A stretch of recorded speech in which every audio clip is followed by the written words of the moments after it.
नमस्कार, जोहार। झारखंड का एकमात्र सरकारी न्यूज चैनल क्लीन न्यूज में आपका स्वागत है।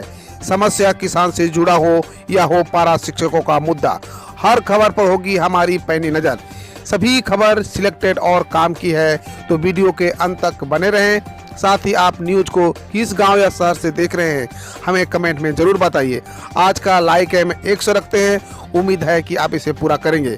और रोजाना पंचायत चुनाव का अपडेट पाने के लिए चैनल को सब्सक्राइब कर बेल आइकन को प्रेस करें। तो चलिए जानते हैं आज का मुख्य समाचार।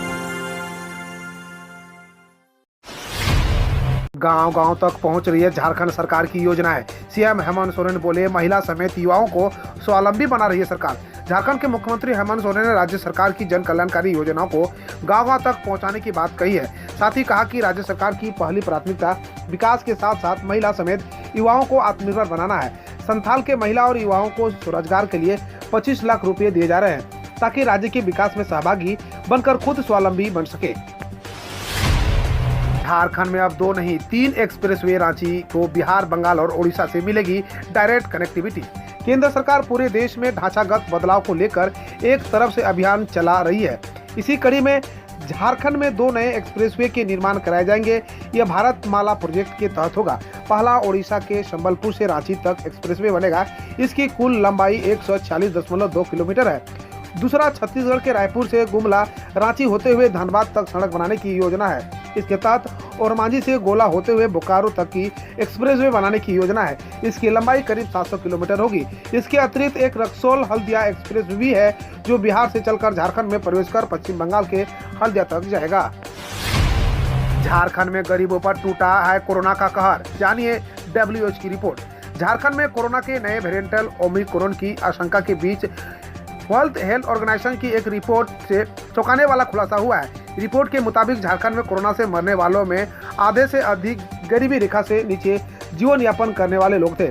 इतना ही नहीं, उनके पास आयुष्मान भारत योजना के कार्ड भी नहीं थे। कुल मिलाकर झारखंड में कोरोना गरीब पर ही कहर बनकर टूटा था। झारखंड के धनबाद और जमशेदपुर में खुलेगा साइंस सेंटर, जाने क्या है केंद्र सरकार का मास्टर प्लान। झारखंड के धनबाद और जमशेदपुर में भी साइंस सेंटर खोलने को लेकर मंजूरी दी गई है, लेकिन हजारीबाग में ऐसा सेंटर खोलने के लिए राज्य सरकार का कोई प्रस्ताव नहीं आया है। अगर ऐसा कोई प्रस्ताव राज्य सरकार की ओर से आएगा तो केंद्र इसे मंजूर करने पर जरूर विचार करेगा। हजारीबाग के भाजपा सांसद जयंत सिन्हा द्वारा पूछे गए सवाल के जवाब में सोमवार को केंद्रीय राज्य मंत्री अर्जुन राम मेघवाल ने यह जवाब दिया। कभी 232 रुपए लेकर बॉलीवुड पहुंचे फिल्म निर्माता डॉक्टर इकबाल दुरानी को किस बात का है आज भी मलाल।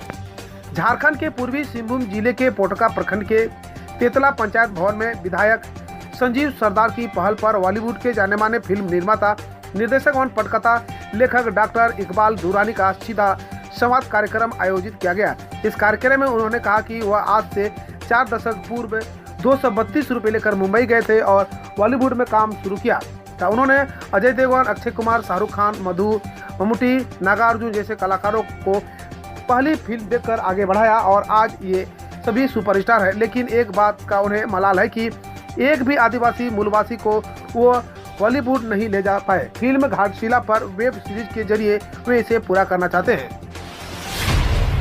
MA पास पत्नी के साथ BA पास वासुदेव स्कूल में पढ़ाना छोड़ आखिर क्यों बेच रहे हैं सब्जी।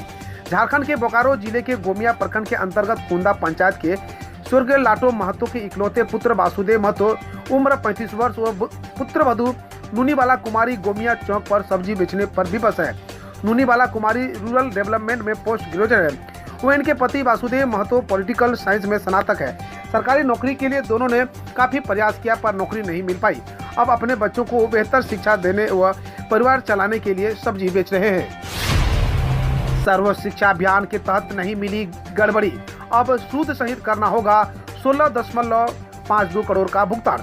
वर्ष 2013-14 में सर्व शिक्षा अभियान के तहत कक्षा 1 से 8 के बच्चों के बीच वितरित की गई किताबों की छपाई के लिए प्रकाशकों को भुगतान अब होगा, वह भी खुद सूद सहित। राज्य सरकार को 16.52 करोड़ रुपए सिर्फ मूलधन के रूप में राज्यांश मद से भुगतान करना होगा। सूद की गणना अलग से होगी। किताबों के प्रकाशन में अनियमितता के आरोप के कारण प्रकाशकों को राशि का भुगतान अब तक नहीं हुआ था, जबकि जांच में अनियमितता की पुष्टि भी नहीं हुई है। अब छात्राएं भी बन सकेंगी अमीन। धनबाद के BBMKU में पढ़ाई होगी शुरू, सरकार ने मांगा प्रस्ताव। विनोद बिहारी महतो कोयलांचल यूनिवर्सिटी में अमीन की पढ़ाई होगी। सीएम हेमंत सोरेन ने अमीन की पढ़ाई शुरू करने का सुझाव यूनिवर्सिटी को पहले दीक्षांत समारोह को संबोधित करते हुए दिया था। अब इस पर राज्य सरकार ने यूनिवर्सिटी से धनबाद और बोकारो के कॉलेजों में इसकी पढ़ाई शुरू करने का प्रस्ताव मांगा है। 6000 छात्रों का नामांकन अधर में। बीएड में एडमिशन के लिए स्नातक अपियरिंग स्टूडेंट को नॉट एलिजिबल लिस्ट में डाला। झारखंड संयुक्त प्रवेश परीक्षा पार्षद द्वारा काउंसलिंग के माध्यम से राज्य के 136 बीएड कॉलेजों में एडमिशन लिया जाता है। स्नातक के अपियरिंग स्टूडेंट को भी एडमिशन प्रक्रिया में शामिल होने का मौका दिया जाता है, लेकिन इस साल अपियरिंग स्टूडेंट का रिजल्ट आने के बाद भी बीएड काउंसलिंग प्रक्रिया में शामिल नहीं किया गया है।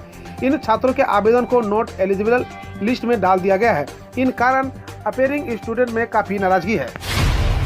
CTET admit card 2021। सीटेट दिसंबर एडमिट कार्ड पर जानिए लेटेस्ट अपडेट। केंद्रीय माध्यमिक शिक्षा बोर्ड द्वारा केंद्रीय शिक्षक पात्रता परीक्षा का आयोजन 16 दिसंबर 2021 से 13 जनवरी 2022 तक किया जाना है, जिसमें बिहार, झारखंड समेत देश भर के राज्यों से लाखों की संख्या में उम्मीदवार हिस्सा लेंगे। किसी भी समय जारी हो सकता है एडमिट कार्ड। CBSE द्वारा आयोजित की जाने वाली सीटेट परीक्षा 2021 के लिए एडमिट कार्ड जल्द ही ऑफिशियल वेबसाइट पर जारी किए जाएंगे। क्योंकि परीक्षा आयोजन होने में अब कुछ ही दिन शेष है, एडमिट कार्ड किसी भी समय रिलीज हो सकते हैं। उम्मीदवार ऑफिशियल वेबसाइट ctet.nic.in पर नजर बनाए रखें। अपने लॉगिन क्रेडेंशियल जैसे रजिस्ट्रेशन, एप्लीकेशन नंबर आदि डिटेल्स के माध्यम से उम्मीदवार अपना प्रवेश पत्र डाउनलोड कर सकेंगे। झारखंड पंचायत चुनाव साल 2021 में हो पाएंगे। झारखंड में पंचायत चुनाव।